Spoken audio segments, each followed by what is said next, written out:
Hello and welcome to the Fuel Run Recover podcast. I'm your host, Stephanie Natchuk, registered dietitian, running coach, marathon runner, and mom.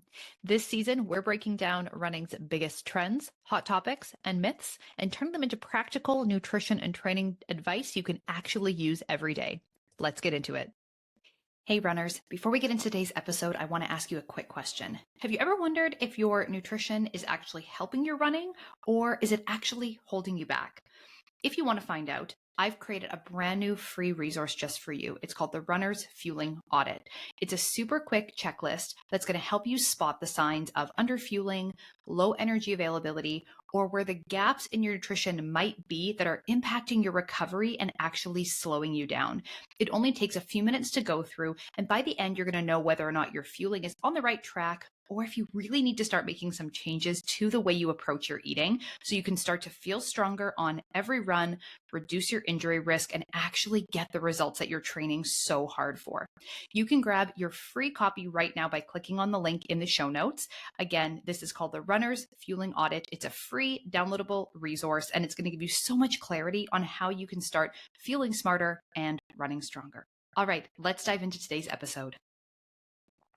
All right. So hello and welcome to another episode of the Fuel Run Recover podcast. I'm excited to have you here with me today.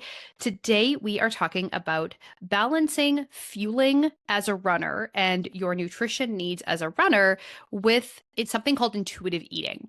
And the reason why I wanted to talk about this today is because, intuitive eating is a place where I ultimately want my clients to end up. And I, to sort of summarize what I mean by that, I want you to wind up in a place where eating and feeding yourself as a runner feels easy, right?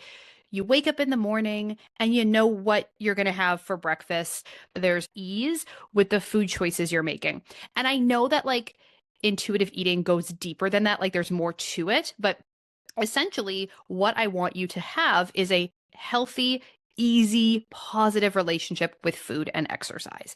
And I think that incorporating the principles of intuitive eating into sport nutrition is the way that so many of us can get there. So sort of if we're talking about by definition, what exactly is intuitive eating? It is a nutrition movement that sort of came out of anti-diet culture. So there is a book called Intuitive Eating, and it was first released in 1995. The copy that I have is from 2012. There might even be a couple of newer editions even since then, because 2012 is over 10 years ago now. So it's been around for a while. It's not a new concept. But obviously the principles and the steps and everything inside have kind of evolved and changed and expanded over time.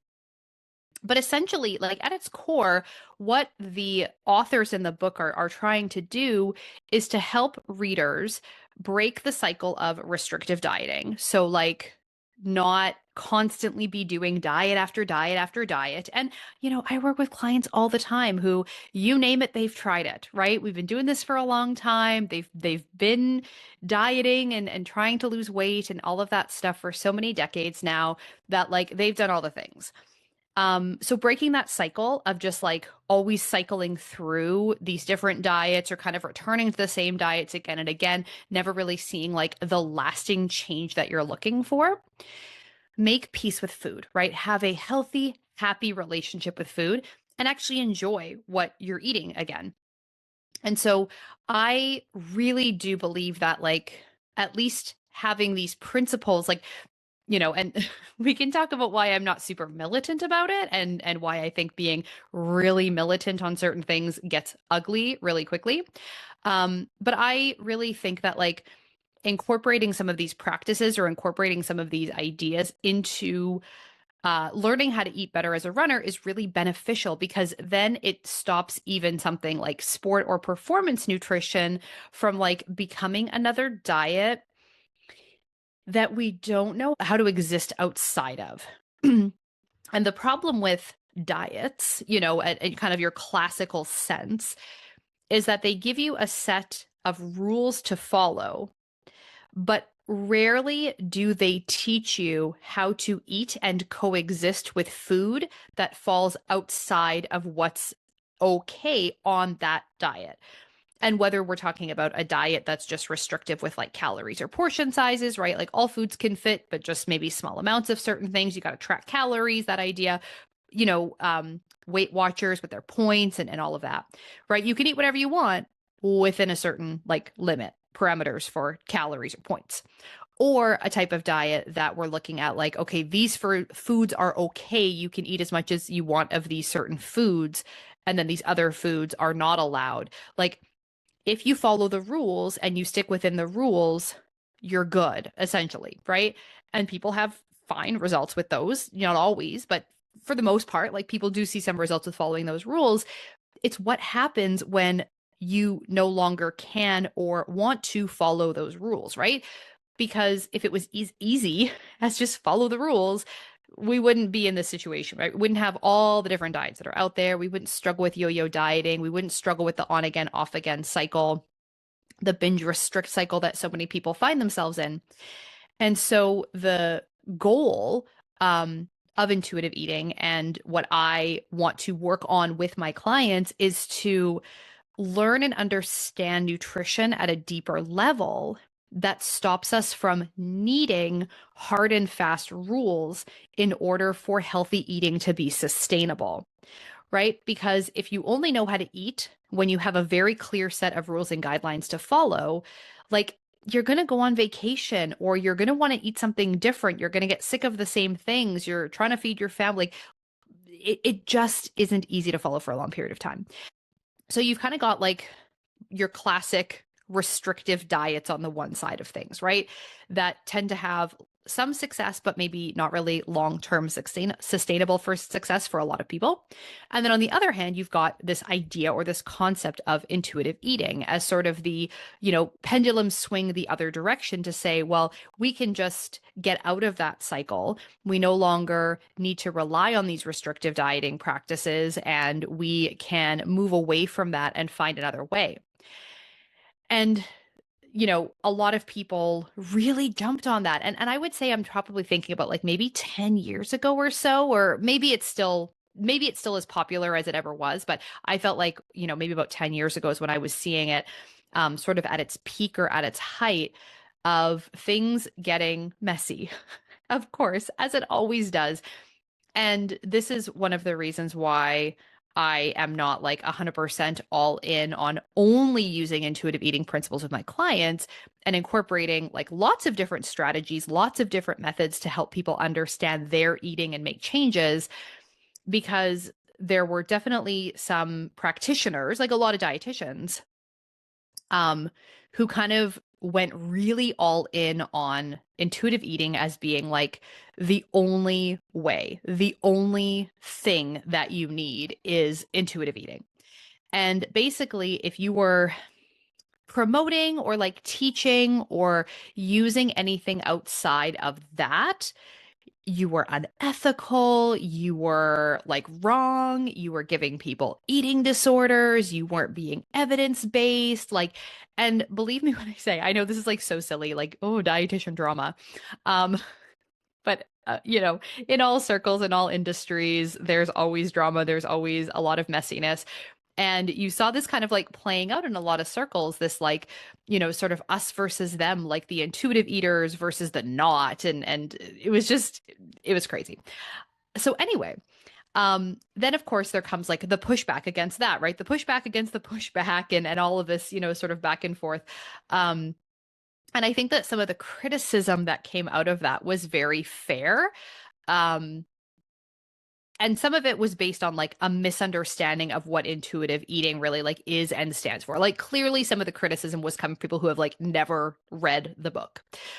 But some of it also is like an intentional misunderstanding or misrepresentation of it in order to like make it look silly or make it look bad.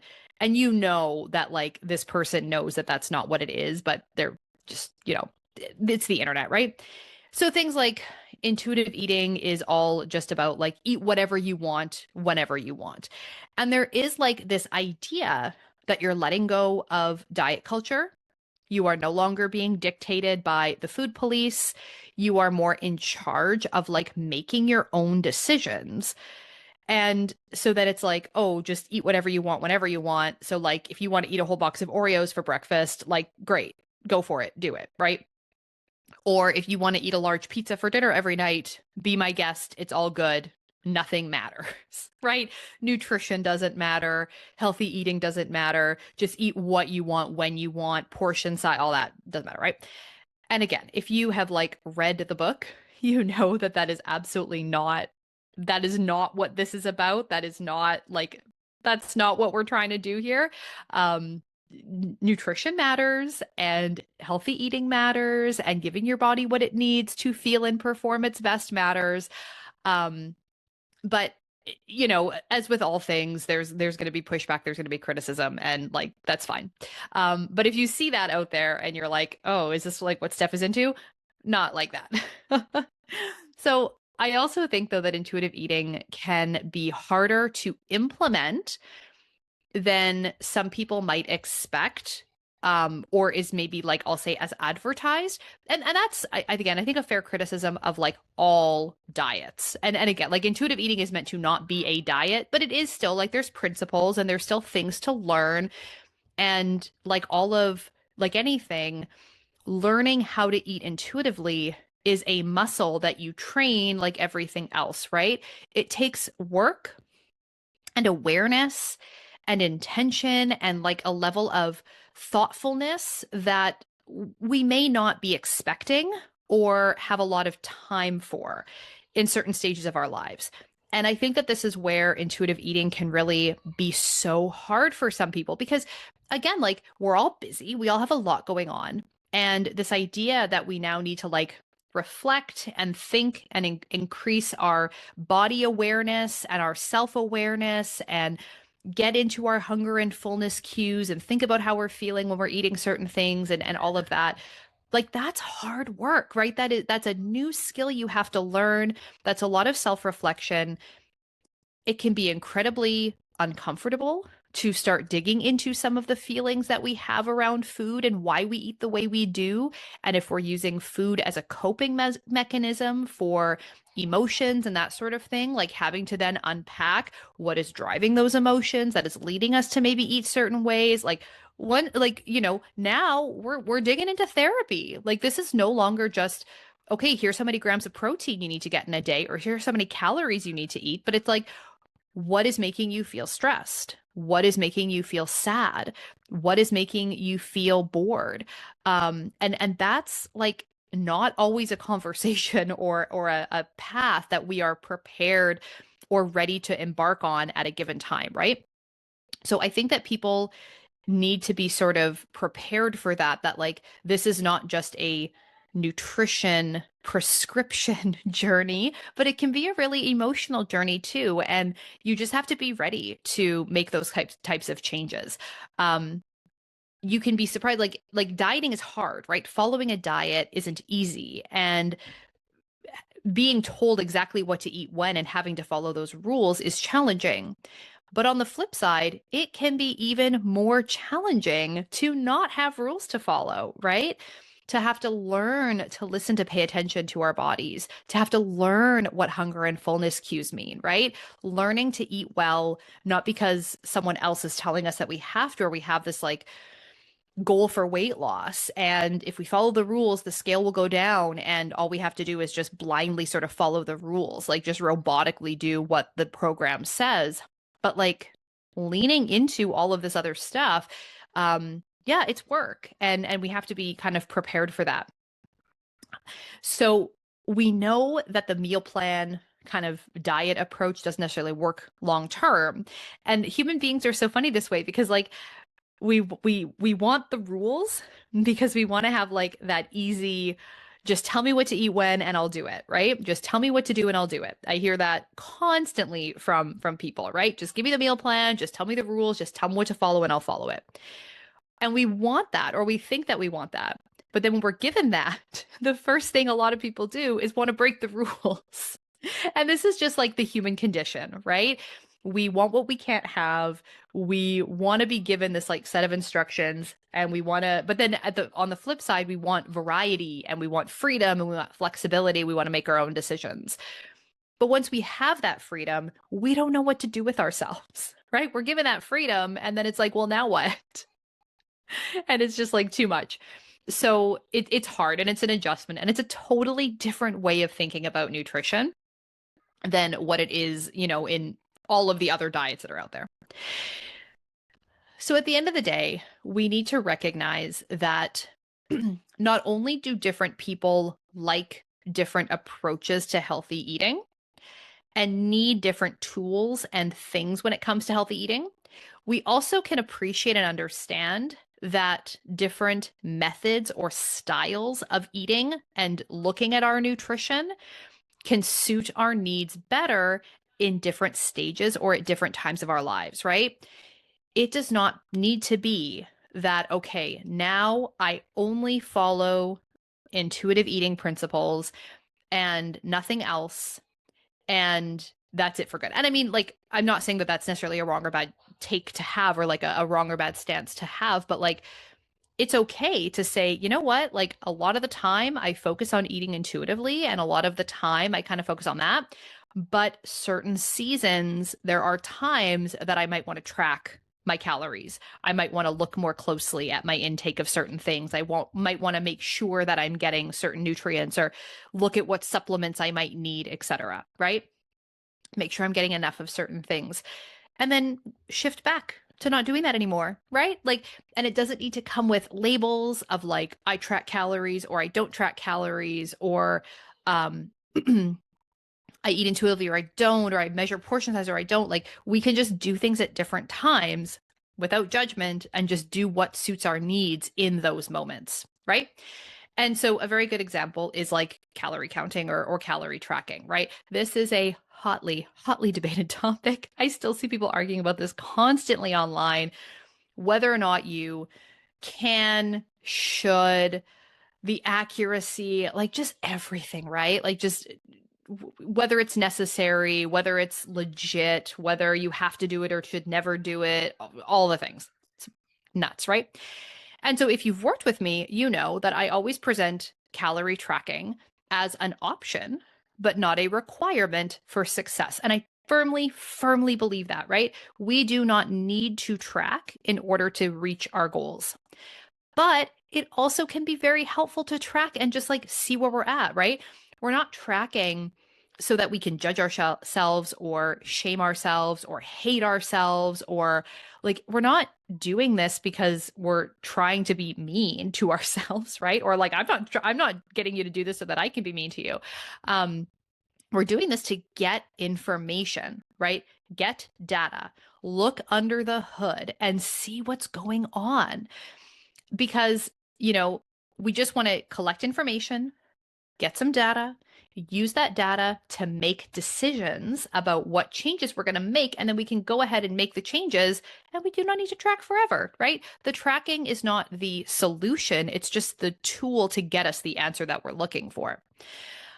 We shouldn't need to track in order to eat well, because if that's the case, we haven't like learned and we haven't really like gained that deeper understanding of our needs as runners, and like that deeper understanding of nutrition that I want people to have, so that things feel very flexible and very sort of fluid, that you can sort of eat for the most part intuitively, but also know that like you can go ahead and track for a little bit and just see like, am I getting enough fiber and protein? Am I getting enough carbs? Am I getting enough iron, right? It's not like an either or, I'm in one camp or I'm in the other kind of thing. So tracking is also really labor intensive, right? I mean, we're looking at a good 20 plus minutes a day to track everything accurately. And so I'm not going to ask someone to do that. Like, I'd rather you spend that 20 minutes a day strength training, to be honest, than having to sit down and track your calories all the time. So ultimately, I want the clients that I work with to move toward becoming more intuitive eaters.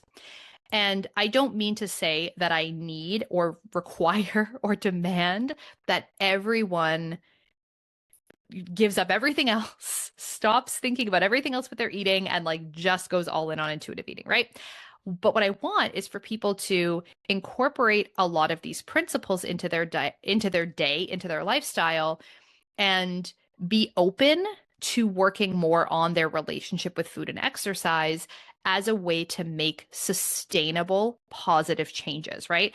Not coming to work with me as like, okay, I'm just looking for another diet to follow. Just tell me what to eat when so I can follow it for a few months and then fall off. But like to really develop that healthier relationship with food and exercise so that this is sustainable and feels really good for you forever, right? You're learning skills that you're going to take with you for the rest of your life, not just here's the diet that you follow while you're training for this race.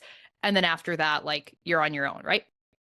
So I want my clients to feel comfortable and confident in making decisions around what to eat when, right? Not spiraling with guilt, second guessing everything, going back to old habits because you just don't know like how to make those improvements long term.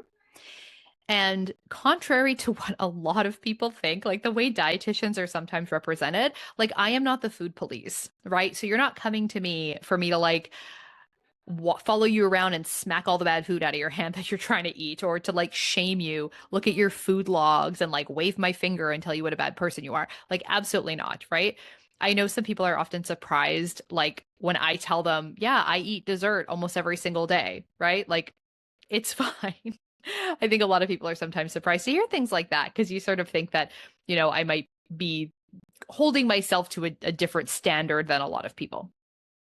But it's easier for you to eat healthier and incorporate intuitive eating practices like into this whole process so that you can understand nutrition and eat in a way that supports your running and your training demands as those seasons change. Like the way that you eat when you are in your peak mileage weeks getting ready for a race, when you're running the most that you're going to run all year versus your off season, right? Like your nutrition is going to look different during those two different seasons of life, right? It should look different, and it does look different. The way that you eat to run a 5K or the way that you eat to run 30K should look different. And so I want you to have that knowledge to understand that and know how to eat for those two scenarios, for example, but also have it feel comfortable and not be second guessing or questioning everything you do. So I do believe at the end of the day, we can eat intuitively as runners. I think that by and large, intuitive eating at its core is meant to be applicable to a lot of people in a lot of situations, right? Now, not like 100% of the time or 100% of people can maybe utilize every single one of these practices. Like one of the principles of intuitive eating is gentle nutrition. And really what this is getting at is like still caring about your eating and still caring about your like habits and getting in enough nutrients and that sort of thing, right?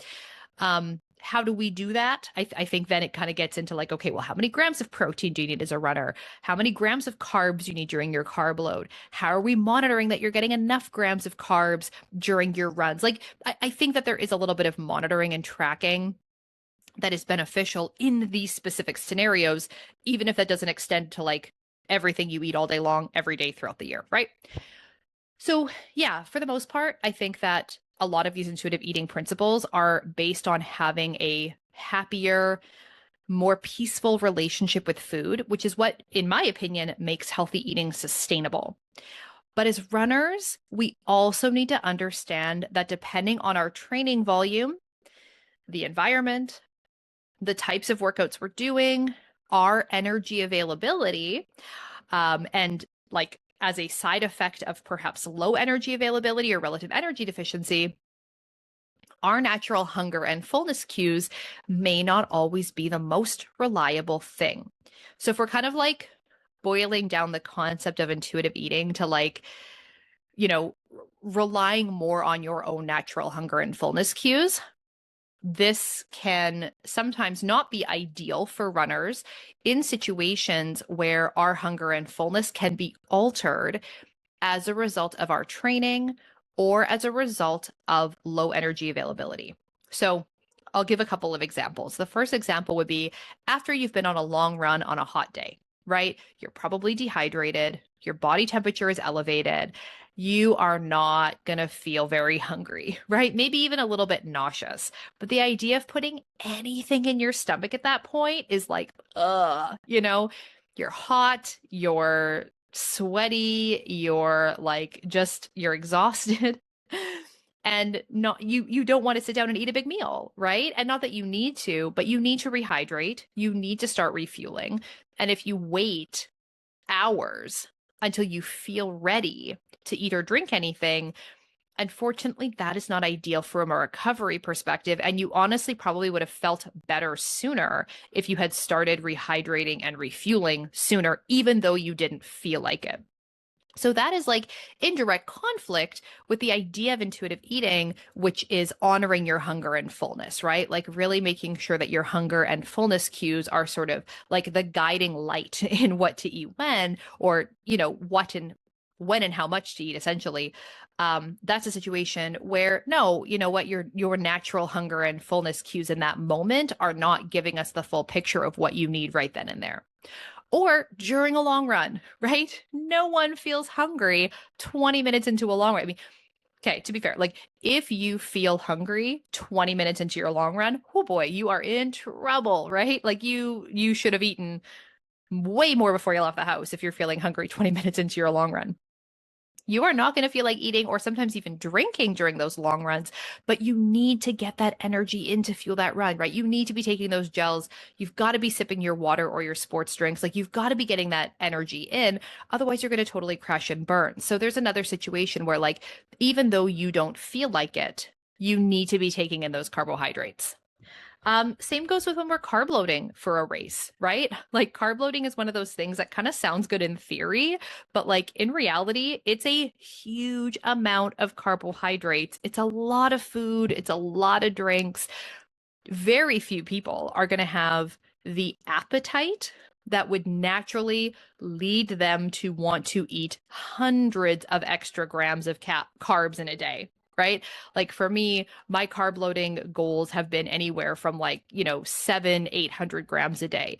Like I know people think they can eat a lot. I know that people think they have this like insatiable appetite that they could just like eat until the cows come home and never feel full. I'm here to tell you, if you're carb loading, you are going to find your limit. You are going to find how much carbohydrate you actually want to consume before you're totally done with it. I never thought that I could get tired of pasta. I really didn't. I thought I could eat pasta 3 times a day, every day, but carb loading has taught me that yes, I can in fact get tired of pasta, especially when you're like deep into that training cycle and you're eating a lot of carbs like day to day to fuel the training. So like you're eating a lot more pasta and bread and like juice and cereal, and like you're eating a lot more carbs, and then you get to the carb load and it's just like maximum. I get out of a carb loading cycle and I'm like, I just want to eat like salad and cheese. I don't know. That's what I've been craving lately is more salads and more cheese. Two things that we do not eat when we're carb loading. Anyway, like few people are going to have a natural appetite that like naturally like nudges them to eating like 700 or 800 grams of carbs in a day. So carb loading, you need to just eat, and you need to just drink, and you need to just get it in, following your hunger and fullness cues, or even following like what you're naturally sort of in the mood for. Also, probably not going to work that well when you're carb loading. So we need to like be okay with shifting away from intuitive eating in certain situations. The other example, kind of on like the flip side of that, would be if we're constantly feeling really hungry in the afternoon or in the evenings. In that moment, we have really strong hunger cues and a lot of cravings that are driving us toward eating certain things. But the reality is that we may need to actually be shifting our eating earlier in the day. Again, maybe when we don't really feel like it, in order to fix or sort of adjust some of the overeating that is maybe taking place later on, right? Some of those calories, some of those choices that are not getting us the direction we want to go with our weight or body composition. So there's kind of two different angles we can look at here. But being okay with like, for the most part, we do want our eating to be centered around it being intuitive eaters. But there are also times and places where we do need to look a little bit deeper at what are our actual needs, doing the calculations, doing the math, and just like getting it in. Um, and this is where I think that positive relationship with food and positive relationship with eating really comes into play, because if every time we need to eat more, we are extremely uncomfortable, that's hard, right? It's hard to be in a negative headspace. The same way, if we feel a sense of like anxiety around eating less because we've been on so many diets over the years, like again, this can just become a really like difficult thing, and it just becomes much harder than maybe it needs to be. So there's a balance here of like understanding our fueling needs as a runner, being able to meet those needs without shame, without guilt, without spiraling about like eating too much, or if all those carbs are going to make us gain weight, or that if we just eat less, we're going to see weight loss. Like if we can just sort of get out of that mindset and get out of that headspace, understand our needs, and be okay with flexing things as time goes on, you know, a lot of the time being more informed and being a more intuitive eater is going to serve us well on our running journey, right? I think that knowledge here is so, so powerful. And just simply understanding our needs and how those needs change throughout the season means that we can finally stop spinning in circles and just like know how to make choices we feel really good about. So that's like kind of my stance and how I like to do things, how I like to work with runners, the different principles and kind of ideologies and things that I bring into my practice. Just understanding that like one size does not fit all. There is not one way to do things. There's a time and a place for lots of different styles, lots of different methods. But what we want to work towards is finding what you like and what is going to work best for you, right? And knowing how to adapt and adjust our eating for our training demands day to day, as well as season to season, right? So if you're looking for help with this, if this is resonating with you, if this is kind of maybe intriguing you, maybe this is a new idea, new concept, you know, you kind of thought working with a sport dietitian was just all about like having a meal plan to follow and just see exactly what to eat when kind of thing. If this is something that is intriguing to you, this is exactly what I teach inside my Fueled Runner program, as well as within the work that I do with my one-on-one clients. So you learn what to eat when to fuel your running properly, right? You learn what to eat before you run. You learn how to eat during your run. You learn what your post-meal recovery nutrition should look like. You learn how to carb load. Like you get all of the what, and you get all of the specifics of how to eat to fuel as a runner. But we're also working towards giving you confidence in your nutrition and developing that healthier, more sustainable relationship with food and exercise. So if this is what you're looking for help with, I would love to see you in there. All right, that is it for this week's episode. You can find all of the details about the Fueled Runner program, or of course my one-on-one coaching program, at the link in the show notes. And I want to thank you again for tuning in to this week's episode of the Fuel Run Recover podcast. We'll see you back here next week. Bye for now.